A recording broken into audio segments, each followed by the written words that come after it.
যে দেশে এত টুপি দাড়িওয়ালার মজমা হতে পারে, সে দেশের মাটি থেকে ইসলাম যাবে না।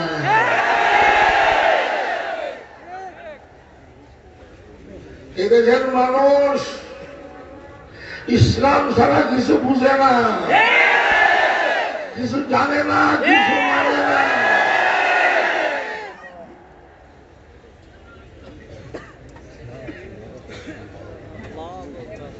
আমরা আল্লাহর বান্দা হিসাবে আল্লাহর কথা বলবো,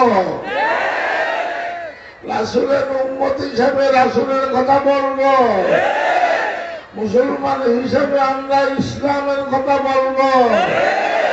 ইসলামের কথা বলতে গিয়ে যদি কোন নাস্তিক মুরতাদ ইহুদি খ্রিস্টানের গায়ে যদি আগুন জ্বলে, সেজন্য আমরা কোন অবস্থাতে দায়ী নয়।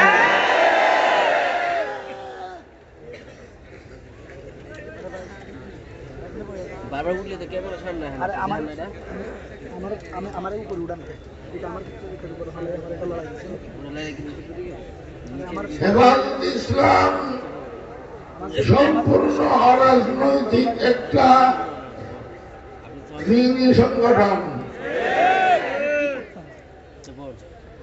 আকীদা ভিত্তিক সংগঠন।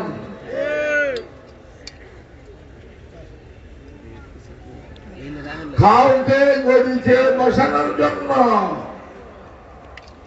কাউকে গদি থেকে নামানোর জন্য আমরা হেফাজত করতেছি না।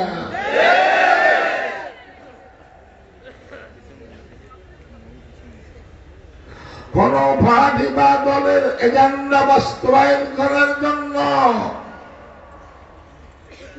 আমরা হেফাজত ইসলাম করতেছি না। হেফাজত ইসলামের উদ্দেশ্য হল আল্লাহর জমিনে আল্লাহর দ্বীন কায়েম করতে হবে। হেফাজত ইসলামের উদ্দেশ্য হল অন্য কোন পার্টি বা দলের এজেন্ডা বাস্তবায়ন করা নয়। হেফাজত ইসলামের উদ্দেশ্য হল মুহাম্মদুর রাসূলুল্লাহ সাল্লাল্লাহু আলাইহি ওয়াসাল্লামের এজেন্ডা বাস্তবায়ন করা।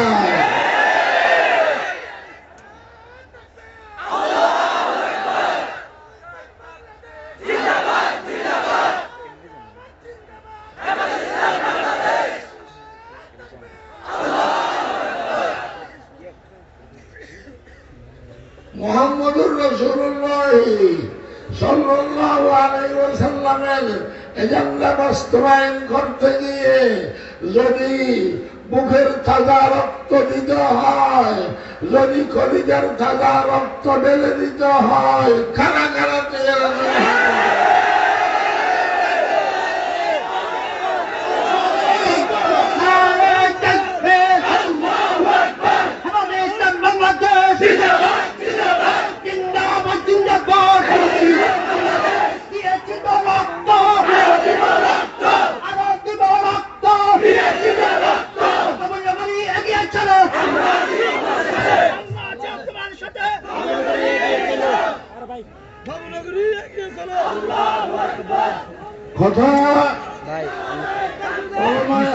তৈরি কথা পরিষ্কার।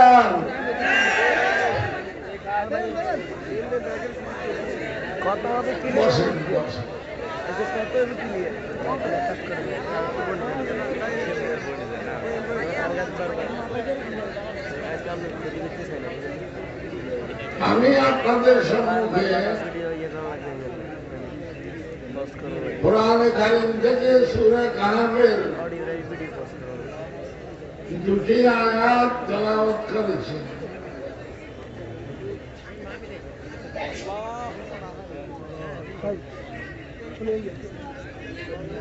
কোরআনে কারীম হেদায়েতের কিতাব। কোরআনে কারীম নিঃসন্দেহে কোরআনে কারীম আল্লাহ তাআলার নাযিলকৃত কিতাব। যালিকাল কিতাবু লা রাইবা ফীহি। কোনো সন্দেহ নাই। ইন্না হাযাল কুরআনা ইয়াহদি ইন্না হাযাল কুরআনা ইয়াহদি লিল্লাতী হিয়া আকওয়াম। আরে ভাই আল্লাহ তাআলা বলেছেন আমি করলে এক লইব গায় এই কোরআন কারীম মানুষকে কওমকে মানুষকে সঠিক পথ দেখায়। ইন্না হাযাল কুরআনা ইয়াহদি লিল্লাতী হিয়া আকওয়াম। জি ভাই ব্যাটারিতে লাগানো কোরআনী অনুশাসন চালু করতে হবে আমাদের ব্যক্তি জীবনে, পারিবারিক জীবনে, সামাজিক জীবনে, রাষ্ট্রীয় জীবনে কোরআনী অনুশাসন চালু করতে হবে, জারি করতে হবে। তখন আসবে শান্তি। কোরআন কারীম শান্তির কিতাব, হেদায়েতের কিতাব।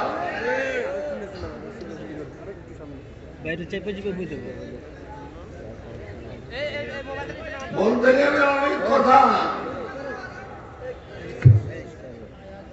হযরত ওমর ইবনে আব্দুল আজিজ রাহমাতুল্লাহ আলাইহির একটা কথা স্মরণ হলো। তিনি ছিলেন তাবিঈ, আলেম,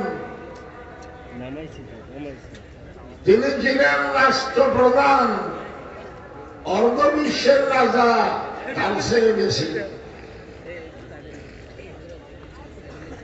ওমর ইবনে আব্দুল আজিজ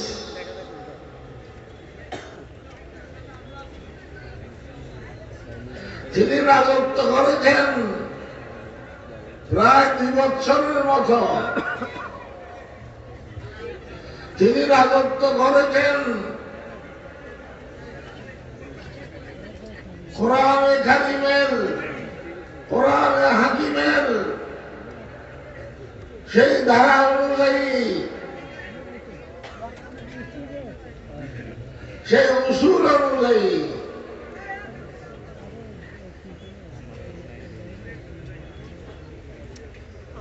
তিনি কোরআনী অনুশাসন চালু করেছিলেন নিজের রাষ্ট্রে।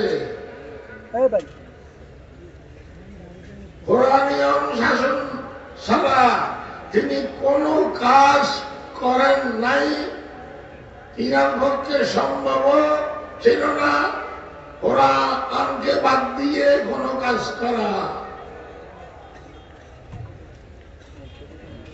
কোরআনী অনুশাসন অনুযায়ী তিনি রাজত্ব করেছেন বিদায় তিনার রাজত্বকালে শান্তি ছাড়া অশান্তি ছিল না, মানবতা ছাড়া বর্বরতা ছিল না, শান্তি ছাড়া সন্ত্রাস ছিল না। তিনি কোরআনী অনুশাসন চালু করেছেন বিদায় তিনার রাজত্বকালে ইনসাফ আর ইনসাফ ছিল, ন্যায় আর ন্যায় ছিল, ন্যায় নীতির বাইরে কিছুই ছিল না। আরে মানুষ তো মানুষ, মানুষের কথা কি বলবো? মানুষ তো ভালো হয়ে গেছে, মানুষ তো ইনসাফগার হয়ে গেছে, মানুষের কথা কি বলবো? এমনকি তিনার রাজত্বকালে পশু পাখি পর্যন্ত ভালো হয়ে গেছে, পশু পাখি পর্যন্ত ইনসাফগার হয়ে গেছে, পশু পাখি পর্যন্ত ন্যায় নীতি করা আরম্ভ করেছে। মানুষ তো আছেই। এগুলো ইসলাম ধর্মের সোনালী যুগের ইতিহাস।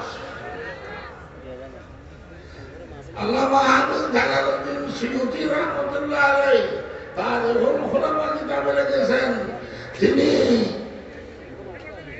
ওমর ইবনে আব্দুল আজিজের রাজত্বকালে মাথাকার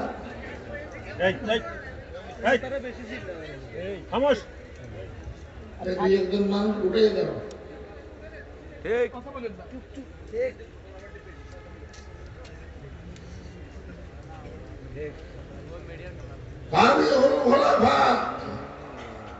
কিভাবে আল্লামা আহমদ জালালউদ্দিন সৈয়দী রাহমাতুল্লাহ আলাইহি রেখেছেন ওমর ইবনে আব্দুল আজিজের রাজত্বকালে বাঘ এবং ছাগল একসাথে উঠা বসা করত।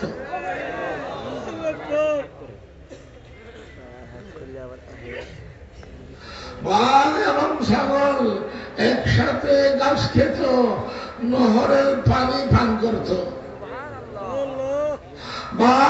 বাঘ এবং ছাগল বাইরে হয়ে গেছে, বন্ধু বন্ধু হয়ে গেছে। কোন সময় তিনার রাজত্বকালে বাঘের ছাগলের উপর হামলা আক্রমণ করে নাই।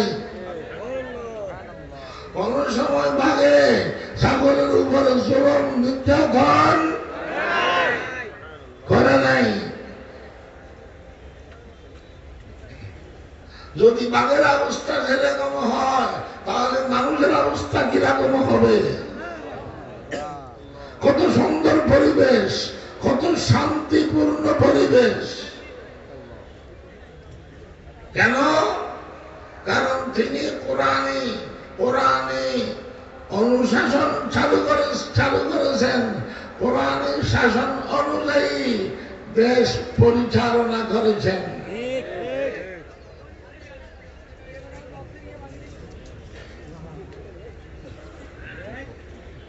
তিনার রাজত্বকালে বাঘ এবং ছাগল একসাথে উঠা বসা করত, একসাথে থাকত। কিন্তু বর্তমান দুইজন মানুষ একসাথে থাকতে পারে না। একজন আরেকজনকে দা দিয়ে কুপিয়ে হত্যা করে, নির্বিচারে গুলি করে হত্যা করে, ফাঁসির কাজটা জুলায়।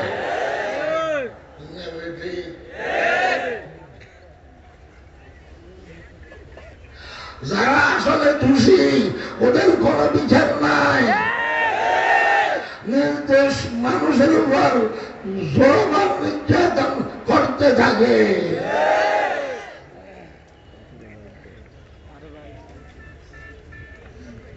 এত দূরত্ব কেন? সেই যুগে বাঘ আর ছাগল একসাথে থাকতো, এখন দুইজন মানুষ একসাথে কেন? এত দূরত্ব কেন? तुझे आवाज से आपने कोई निस्बत हो नहीं सकती। अरे तुझे आवाज से आपने कोई निस्बत हो नहीं सकती। वो ते किरदार तो गुफ्तार तो साबित हो सैयारा। तখন কোরআনী অনুশাসন ছিল, তখন ইসলামী আইন ছিল। বর্তমান কোরআনী অনুশাসন বলতে, ইসলামী আইন বলতে কিছুই না।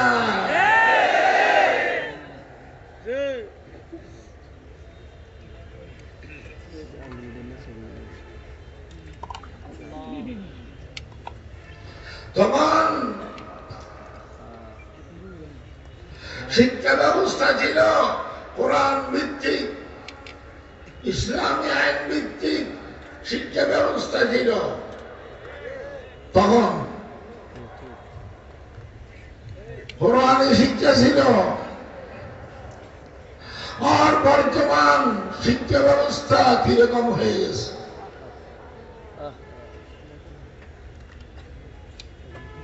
অনেক আগেও বলেছিলাম, এখন আবার বলতেছি, শিক্ষা জাতির মেরুদণ্ড।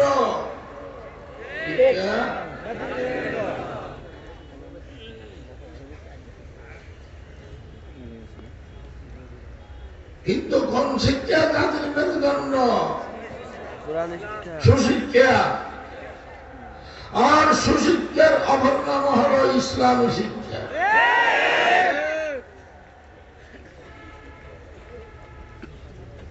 এখন আমাদের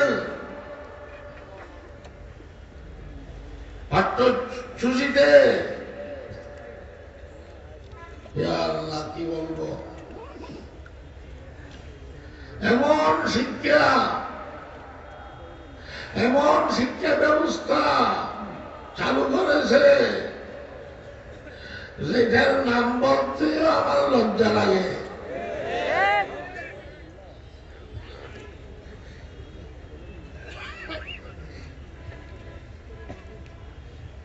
আপনারা নাম শুনেছেন মিস্টার ডারউইন, নাম শুনেন নাই? আমার একটা কিতাব আছে ইসলাম ও সায়েন্স উর্দু ভাষায়, সেখানে আমি লিখেছি এইসব কাহিনী সংক্ষেপে বলতেছি। অনেক আগে লিখেছিলাম, অনেক আগে লিখেছিলাম, কিন্তু এখন কি হয়ে গেল? মিস্টার ডারউইনের একটা নজরিয়ের ইরতেকা আছে, উর্দু ভাষায় নজরিয়ে ইরতেকা বলে।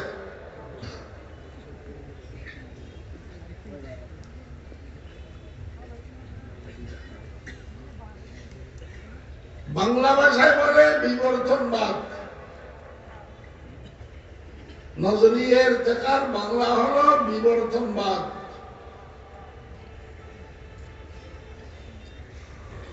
এটার খোলাসা হলো, সারসংক্ষেপ হলো, মানুষ এককালে বাঁদর ছিল। আরো শুরু করেন না,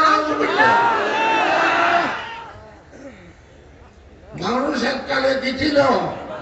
বাঁদর।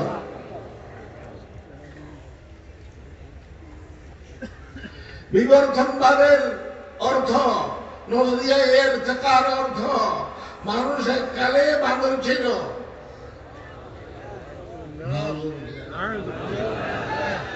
বাঁদর থেকে কেমনে কেমনে মানুষ হয়েছে, এটা হলো মানুষের ইতিহাস। এই ইতিহাস কোরআন, হাদিস, শরীয়ত, ইসলাম, দ্বীন, ধর্ম সব কিছুর বিপরীত। সব কিছুর এটা শরীয়ত পরিপন্থী কথা, কোরআন পরিপন্থী কথা।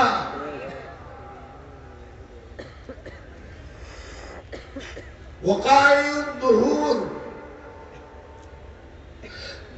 বদায়ুজ জুহুর, বদায়ুজ জুহুর ফি ওয়াকায়ুদ দুহুর কিতাবে বিস্তারিত আছে। আমি মোতালা করেছি, আমার কাছে আছে কিতাব। আসুন কিতাবটি দেখুন। আর এমনি কোরআন, কোরআনেও আছে, হাদিসেও আছে। মানুষের ইতিহাস, মানুষ সূচনার ইতিহাস। আল্লাহ পাক রব্বুল আলামিন একজন ফেরেশতাকে বলেছেন, হে ফেরেশতা, এক মুঠ মাটি নিয়ে আসো জমিন থেকে। মানুষের ইতিহাস, মানুষ কিভাবে শুরু হলো, আমাদের ইতিহাস আমাদের জানতে হবে না? বাস্তব ইতিহাস। ওই ফেরেশতাকে বলেছেন আল্লাহ তাআলা এক মুঠ মাটি জমিন থেকে নিয়ে আস। লম্বা ঘটনা আছে আরো, আমি মুখতসর বলতেছি। আল্লাহর হুকুমে ওই ফেরেশতা এক মুঠ মাটি নিয়ে আসছে। আরে ফেরেশতার মুঠো তো বড় হবে, আমার মুঠের মতো হবে? ফেরেশতার মুঠো তো বড় বড় হবে। এক মুঠ মাটি নিয়ে আসছে। ওই এক মুঠ মাটিকে মানুষের কালেব বানাইছে। ওই এক মুঠ মাটিকে শোয়াইয়ে দিছে আদম বানাইছে। কি বানাইছে? আদম আলাইহিস সালাম। মাথা, নাক, চোখ, হাত, পা সব কিছু মাটি।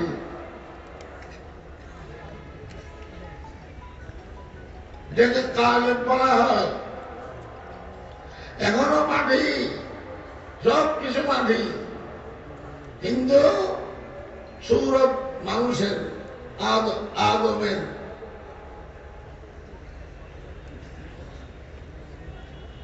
কিছুক্ষণ পর আল্লাহ তাআলা ওই আদমের ওই মাটির মাথার পার্শ্ব দিয়ে ফুদিলেন। কি দিলেন?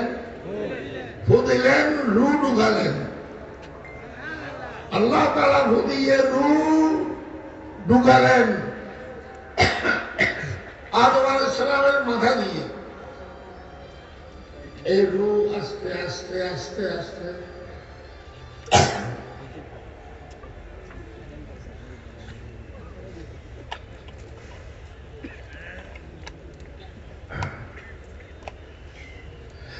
রু আস্তে আস্তে পায়ের দিকে আসতেছে।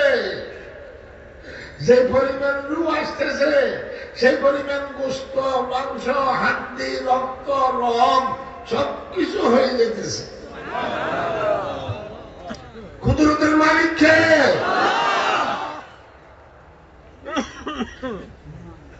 হেঁটে পর্যন্ত যখন আসলো ওই রু, হাত, নখ, আঙ্গুর, হাতের সবকিছু হয়ে গেছে।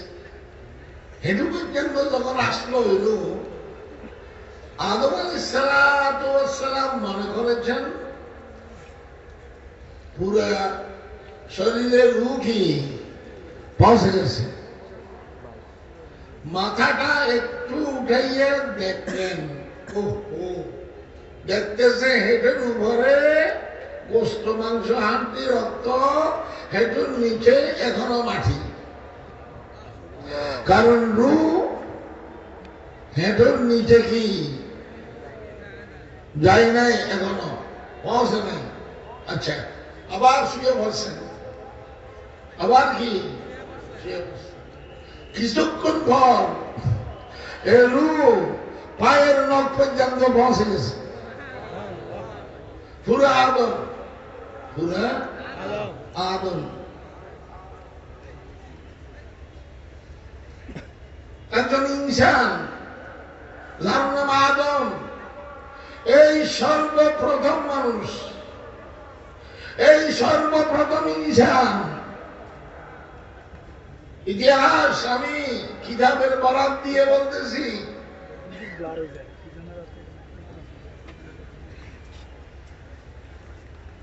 বদায়ুজ যুহুর ফি ওয়াকাইদ দুহুর কিতাব, অন্য কিতাবেও আছে।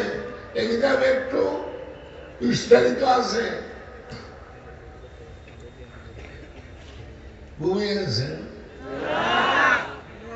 আদম আলাইহিস সালাম কি না? আপনারা তো আজকে ঘুমাবেন না, আপনারা তো আজকে আসছেন রক্ত দেওয়ার জন্য।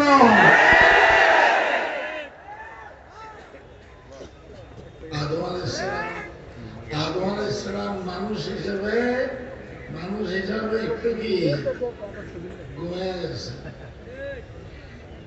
আরে ঘুম থেকে উঠিয়া দেখতেছেন ফারসে একজন মহিলা।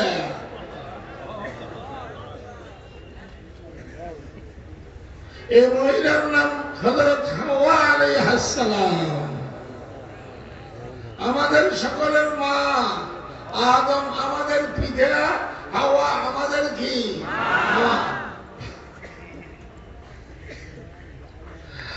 আদমের ফারসের হাড্ডি থেকে, হাড় থেকে আল্লাহ তাআলা আপন কুদরতে মা হাওয়াকে সৃষ্টি করেছেন।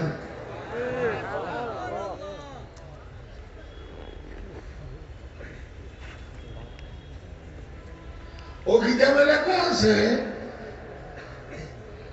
শরৎ কিরকম সেটা আমার পুরা জানা নাই, কিন্তু এই কিতাবের উদ্ধৃতি দিয়ে বলতেছি, আদম আলাইহিস সালাম পুরুষ হিসাবে একটু খেয়াল করেছেন মহিলার দিকে, মা হাওয়ার দিকে। পুরুষের একটু খেয়াল যায় না? মা মা হওয়ার দিকে একটু খেয়াল করেছেন কে? আল্লাহ তাআলার পক্ষ থেকে ওহী আসলো, এ আদম, ঠিক আছে, এই মা হাওয়াকে আমি বানাইছি আপনার স্ত্রী হিসাবে। এই মা হাওয়া আপনার স্ত্রী হিসাবে বানাইছি। তবে মা হাওয়া আপনার স্ত্রী হওয়ার জন্য, বিয়ে হওয়ার জন্য, আকদে নেকাহ হওয়ার জন্য, এসব কিছুর জন্য মোহর দিতে হবে। বলতেছেন মোহর করতে দেব, দিনার নাই, দেড়হাম নাই, টাকা নাই, পয়সা নাই, কি দিয়ে মোহর দেব? ও আল্লাহ, আল্লাহ তাআলা বলেছেন না, টাকা পয়সা দিনার দেড়হাম কিছুই লাগবে না।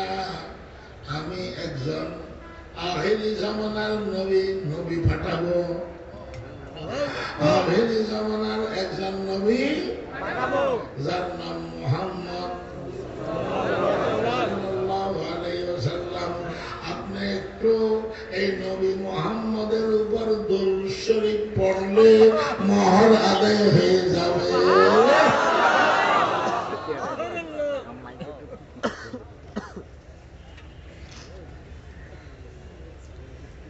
কেমন নবী রে?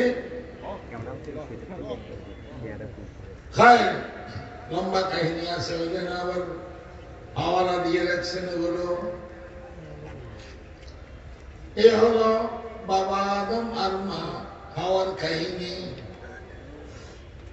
বেহেশতে আছে, তিনারা কোথায় আছে? জান্নাতে আছে।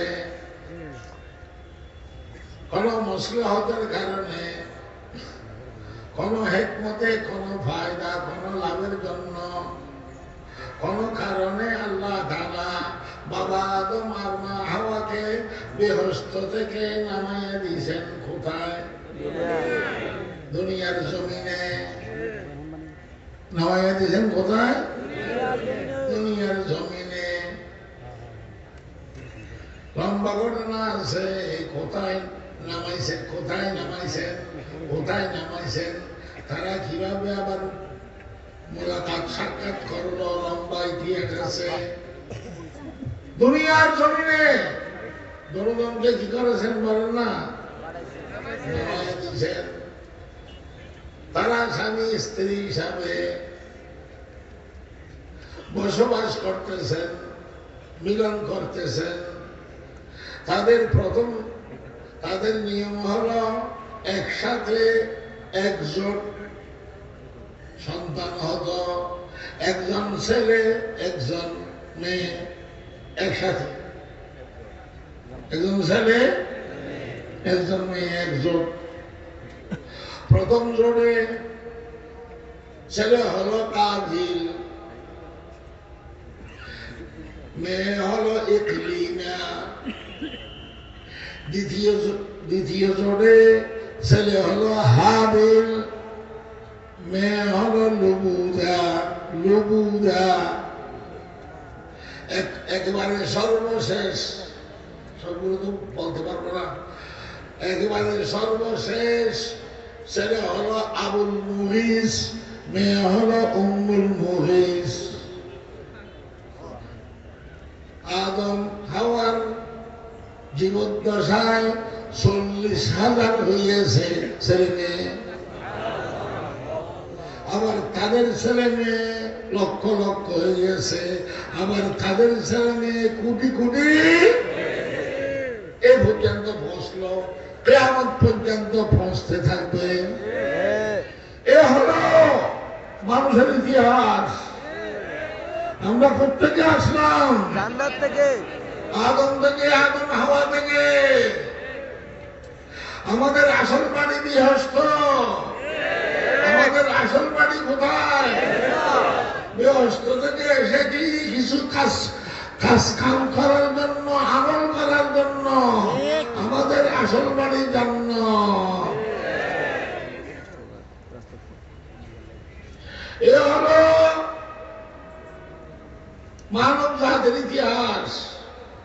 মানুষ কিভাবে আসলো, থেকে আসলো? খুব মুখতসর ভাবে বললাম,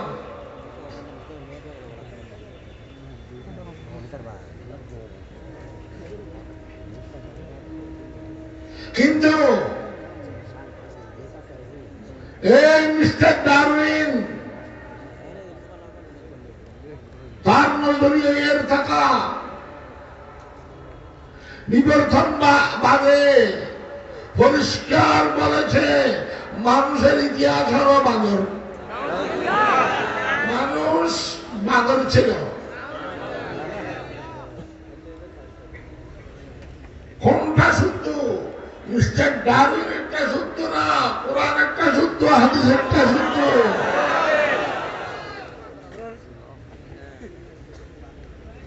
কিন্তু দুঃখজনক ভাবে বলতে হয় ৯২ মুসলমানের দেশ বাংলাদেশ।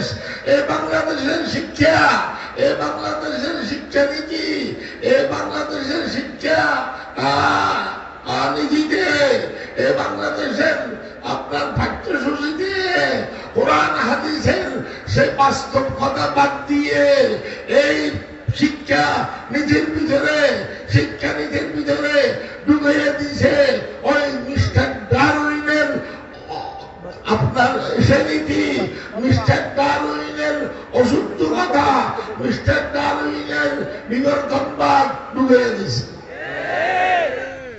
কোরআনেরটা বাদ দিয়ে ঘাটটা ডুবাইছে ডারউইনেরটা, বিবর্তনবাদ ডুবিয়ে দিছে। এখন আমাদের নতুন প্রজন্ম যখন এই সমস্ত বই পড়বে, তখন তারা মনে করবে আসলে আমরা আমাদের বাপদাদারা এক কালে পাগল ছিলাম। এটা কি মানব গোষ্ঠীর, মানব জাতির জন্য সম্মান হবে না অসম্মানী হবে? আল্লাহ তাআলা বলেছেন ওয়ালাকাদ কাররামনা বানি আদম, ওয়ালাকাদ কাররামনা, আমি মানব জাতিকে সম্মানিত করেছি। কে বলেছেন? আল্লাহ বলেছেন আমি মানব জাতিকে সম্মানিত করেছি। সম্মানিত কখন হবে? আদম থেকে আসলে, হাওয়া থেকে আসলে, বৃহস্পতি থেকে আসলে তখন সম্মানিত হবে। আর বানর থেকে আসলে সম্মানিত হবে না, অসম্মানীয় হবে।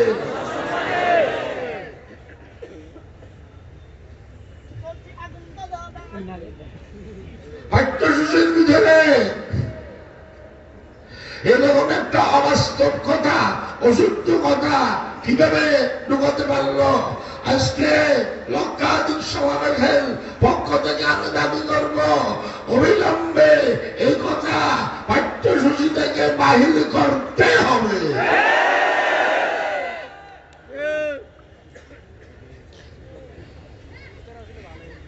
এই দেশের জনগণ এই সমস্ত বাউতাবাজি সহ্য করবে না। মাননীয় শিক্ষামন্ত্রী, আপনি লক্ষ্য করুন,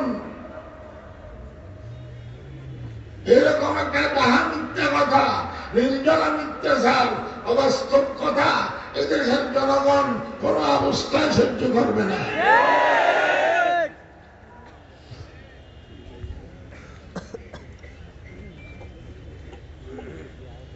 কি বলবো ভাই?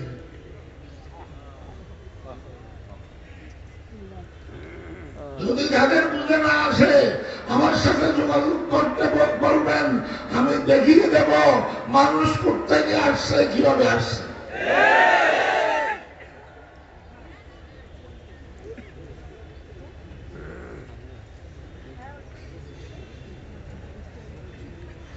বাঁদর একটা গালি না, নিকৃষ্ট পশু। বাবার একটা কি নিকৃষ্ট পশু, দুষ্ট পশু। যদি মানুষের গোড়া আসল গোড়া যদি বাঁদর হয়, তাহলে মানুষ কি ভালো হবে না খারাপ হবে? আসলে আমরা বানর নই, আমরা বানর নই। মিস্টার ডারউইন এবং মিস্টার ডারউইনের সে বিবর্তনবাদকে যারা ভালোবাসে তারাই বানর।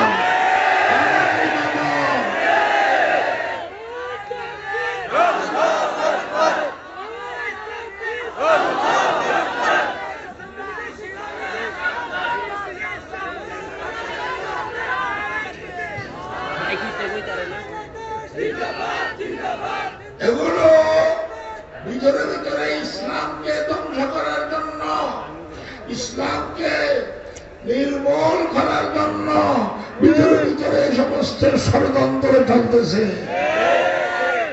শিক্ষা হলো জাতির মেরুদণ্ড। এই মিস্টার ডারউইনের এই শিক্ষা জাতির মেরুদণ্ড। হ্যাঁ, এই শিক্ষা জাতির মেরুদণ্ড। এই শিক্ষা বাঁদরের পিঠের মেরুদণ্ড।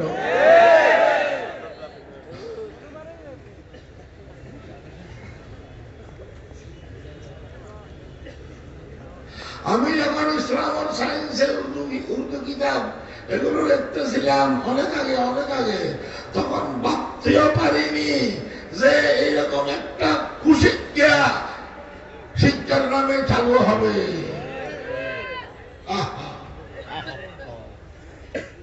नहीं जाति का तो काफिले इंसानी नहीं जाती, नहीं जाति का तो काफिले इंसानी नहीं जाती, मगर इससे हकीकत अपनी पहचानी नहीं जाती।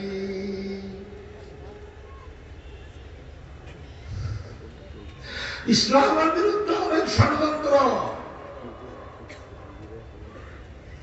আমরা জাতি হিসেবে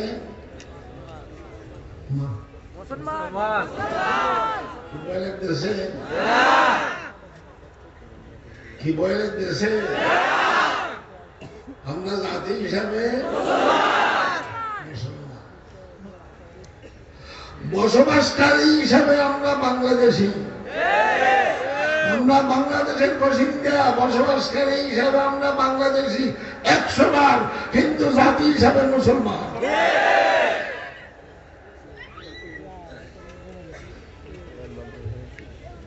আমাদের ধর্মের নাম কি? আমাদের নবীর নাম কি? মুহাম্মদুর রাসূলুল্লাহ সাল্লাল্লাহু আলাইহি ওয়াসাল্লাম। আমাদের সংবিধান কি? আল কোরআন। আল কোরআন। আমাদের প্রভুকে আল্লাহ, আবার বলেন আল্লাহ, আল্লাহ, আল্লাহ।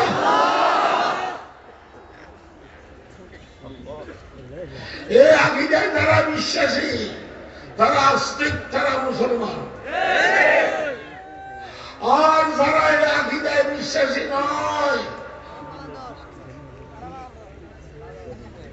তারা নাস্তিক, তারা কাফের, তারা বেঈমান, তারা বান্দরের গোষ্ঠী।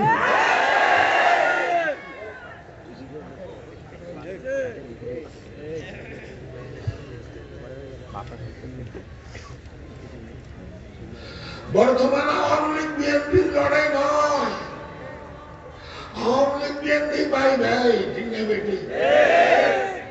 আলো বাতাস আমাদের এক, আবহাওয়া এক, আমরা সব পাই ভাই। দেখেন না ঈদের নামাজের কাতারে আওয়ামী লীগ বিএনপি পাশাপাশি দাঁড়ায়। জুমার নামাজের কাতারে আওয়ামী লীগ বিএনপি পাশাপাশি দাঁড়ায়। সব আমরা পাইনি। লড়াই আওয়ামী লীগ বিএনপির নয়।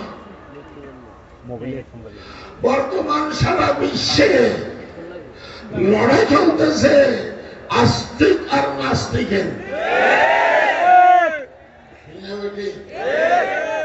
আস্তিক আর নাস্তিকের। আস্তিক মানে বিশ্বাসী, নাস্তিক মানে অবিশ্বাসী।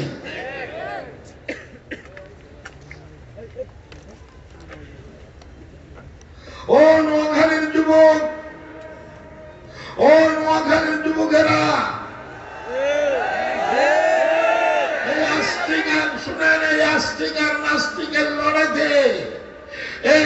নাস্তিকদের ভাত ভাঙা নয়, মাটি ভাঙা জবাব দিতে হবে।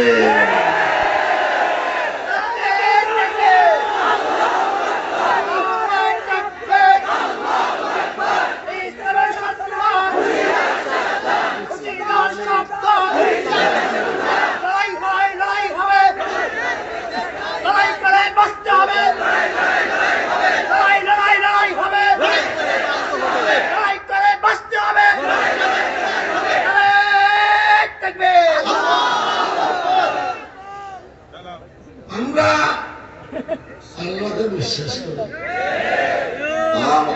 ইমানে মুফাসসাল তালিমুল ইসলামে পড়েছেন, আমরা আল্লাহকে বিশ্বাস করি। আমানতু বিল্লাহ। আমরা ফেরেশতাগণকে বিশ্বাস করি, ও মালাইকাতিহি। আমরা আসমানি কিতাবাদিকে বিশ্বাস করি, ও কুতুবিহি। আমরা নবী রাসূলকে বিশ্বাস করি, ও রুসুলিহি। আমরা পরকালকে বিশ্বাস করি, ওয়াল ইয়াউমিল আখির। আমরা তাকদীরের ভালো এবং মন্দকে বিশ্বাস করি, ওয়াল কদরি খাইরিহি ওয়া শাররিহি। আর এই নাস্তিকেরা কিছুই মানে না। এই নাস্তিক সে নিজকে নিজে বিশ্বাস করে না। এই ছাগল মাথার স্ক্রু দিলে নয়, কোথায় যে পড়িয়ে গেছে তার জানে না। তার মাথার স্ক্রু দিল হয়ে গেছে বললে হবে না, একবারে কি পড়ে গেছে। কিছুই বিশ্বাস করে না, সে নিজকে নিজে বিশ্বাস করে না।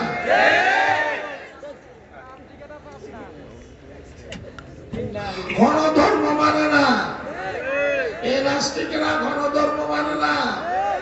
গত কয়েক 2013-তে আমেরিকার একজন সাংবাদিক এসেছে আমার সাথে কিছু আলোচনা করবে, প্রশ্ন করবে।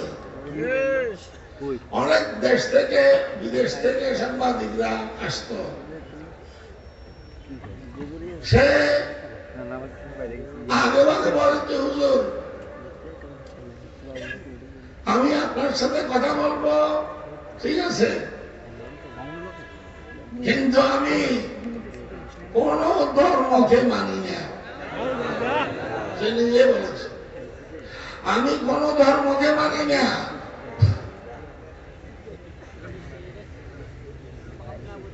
আসলে যে কোন ধর্মকেই মানে না, কিছুকে বিশ্বাস করে না, তারাই তো নাস্তিক।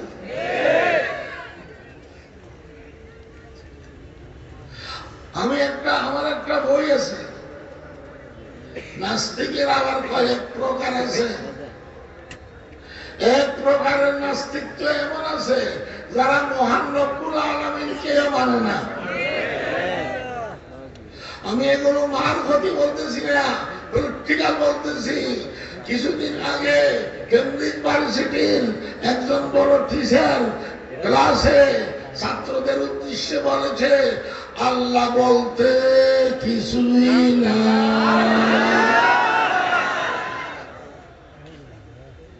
ইন্টারনেটে আসছে, আল্লাহ বলতে কিছুই না। তারা আল্লাহকেও মানে না। আর ওই ভাষায় তাদেরকে কায়রুন বিল মুক্তি ওয়াল ইত্তিফাক বলা হয়।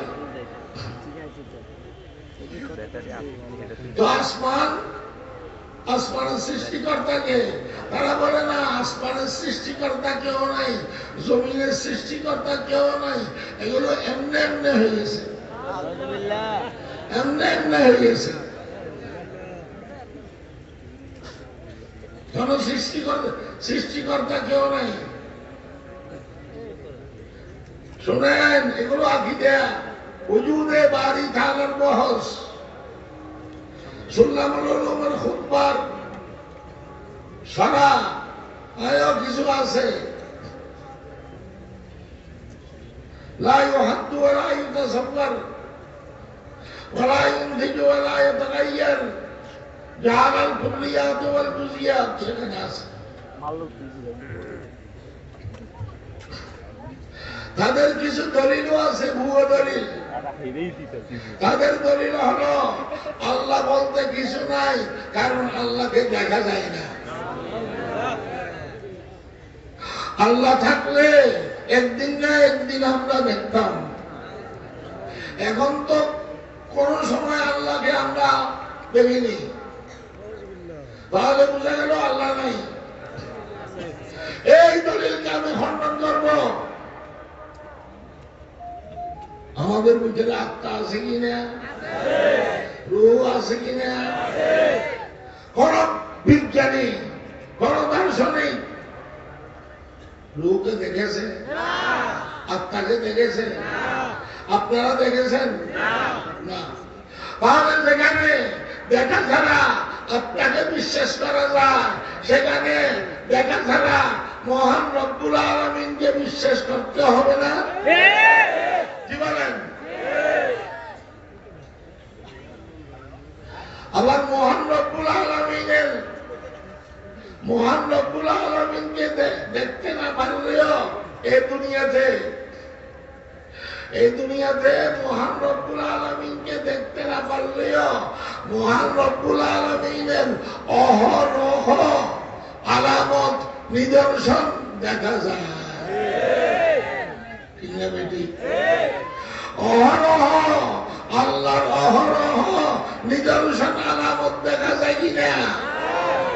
এই আসমানের সৃষ্টিকর্তাকে, আসমানের সৃষ্টিকর্তাকে, জমিনের সৃষ্টিকর্তাকে, আরশ, কুরসি, লৌহ, কলম, বৃহস্পতি, দুর্লভ সব কিছু সৃষ্টিকর্তাকে।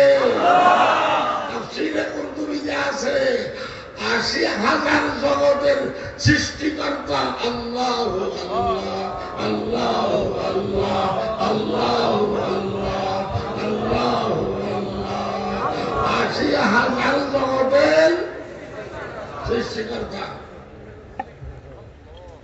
এগুলো সব আল্লাহ তাআলার নিদর্শন। এগুলোর দিকে তাকাইয়া আল্লাহকে বিশ্বাস করতে হবে। তরিকতের সম্রাট, মারফতের ইমাম, বেলায়েতের সহিংসা আরবে রুমি রহমতুল্লাহ আলাইহি বলেছেন, বরতুর আমি নবীনি দর নজর, বরতুর আমি নবীনি দর নজর, ফাহমে কুন নূরা বয়ে জাহারে আসর, ফাহমে কুন নূরা বয়ে জাহারে আসর। ও দুনিয়ার মানুষ, আরবে রুমি বলতেছেন, ও সুশীল সমাজ, ও শিক্ষিত মহল, ও দুনিয়ার মানুষ, আল্লাহকে না দেখলেও বিশ্বাস করো আল্লাহ আছে।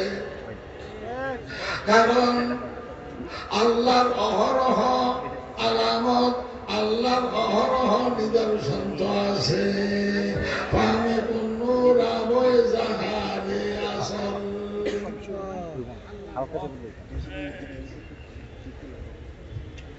ও বৃষ্টির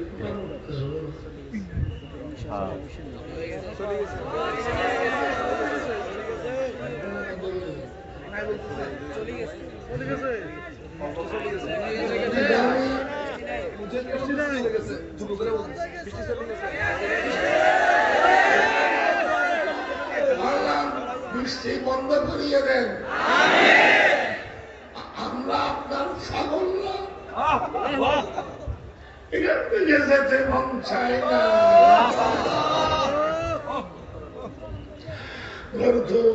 আমি নবীনি দর নজর, ফাহমে গুন্নুরা বয়ে জাহারে আসর। أفرأيتم ما تحرثون أأنتم تزرعونه أم نحن الزارعون। وجوده বাড়ির বহস কোরআন শরীফে আল্লাহ তাআলা বলেছেন, ও কৃষকরা, কৃষি কাজ কি আপনারা করতেছেন না আমি আল্লাহ করতেছি? ও কৃষকরা, কৃষি কাজ কি আপনারা করতেছেন না আমি আল্লাহ করতেছি? أفرأيتم ما تحرثون أأنتم تزرعونه أم نحن الزارعون আরে অন্ধকার মাটির ভিতরে যে একটা বীজদান রোপণ করে আসছেন, অন্ধকার মাটির ভিতরে যে একটা বীজদান রোপণ করে আসছেন, এই অন্ধকার মাটির ভিতরে এই বীজদানের রক্ষণাবেক্ষণা কে করেছে? এই বীজদান থেকে শীষকে বের করেছে। এই শীষের মাথায় মণিমুক্তের মতো দানকে ঝুলাইল। পালতায় বীজ को मट्टी की तारीकी में कौन पालता है बीज को मट्टी की तारीकी में कौन कौन दरियाओं की मौजों से उठाता है साहब। এই সমুদ্রের মৌজ থেকে, এই সমুদ্রের মৌজ থেকে আকাশে মেঘকে সৃষ্টি করে, মেঘকে পয়দা করে। পালতা है बीज को मट्टी की तारीकी में कौन दरियाओं की मौजों से उठाता। सब कुछ अल्लाह, सब कुछ अल्लाह। एक खाना नास्तिकेरा अल्लाहকে দেখে না, আল্লাহকে বুঝে না, সব কিছু তো আল্লাহ। أفرأيتم ما تحرثون أأنتم تزرعونه أم نحن الزارعون। সবচেয়ে বড় বাতিল হলো নাস্তিক। সবচেয়ে বড় বাতিল কারা? নাস্তিক। এই নাস্তিকদের সাথে আমরা যারা আল্লাহর বান্দা রাসূলের প্রেমিক আছি, আমাদের লড়াই চলবেই চলবে।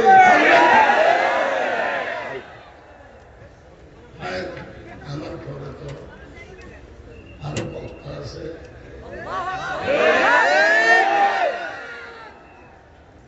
এখন কত কমেছে?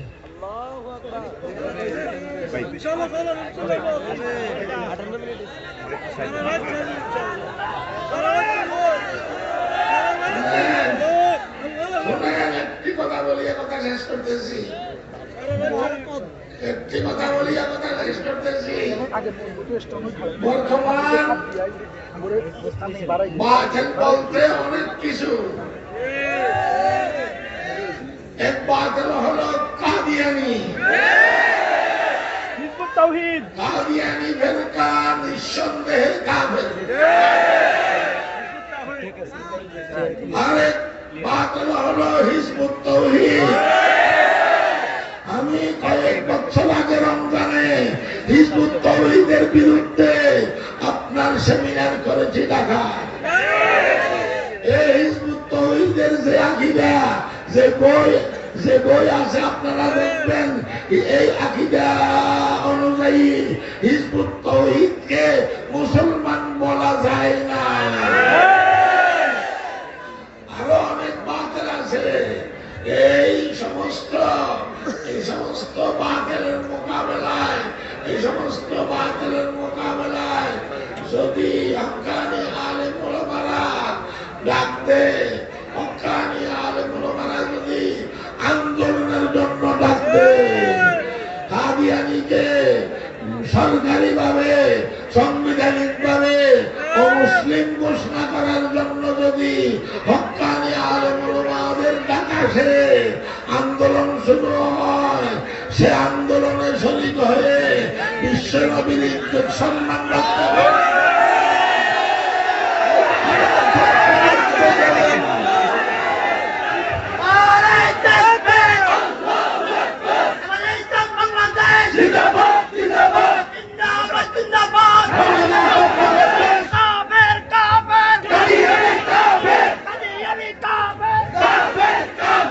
আরেকটা কথা আপনাদেরকে বলবো, আপনারা হেফাজতে ইসলামের সাথে থাকুন। আপনারা ইসলামকে রক্ষা করার জন্য হেফাজতে ইসলামের সাথে থাকুন। ও নোয়াখালীর উলামায়ে কেরাম, ও নোয়াখালীর যুবকেরা, ও নোয়াখালীর ধর্মপ্রাণ মুসলমানরা, আপনারা হেফাজতে ইসলামের সাথে থাকুন।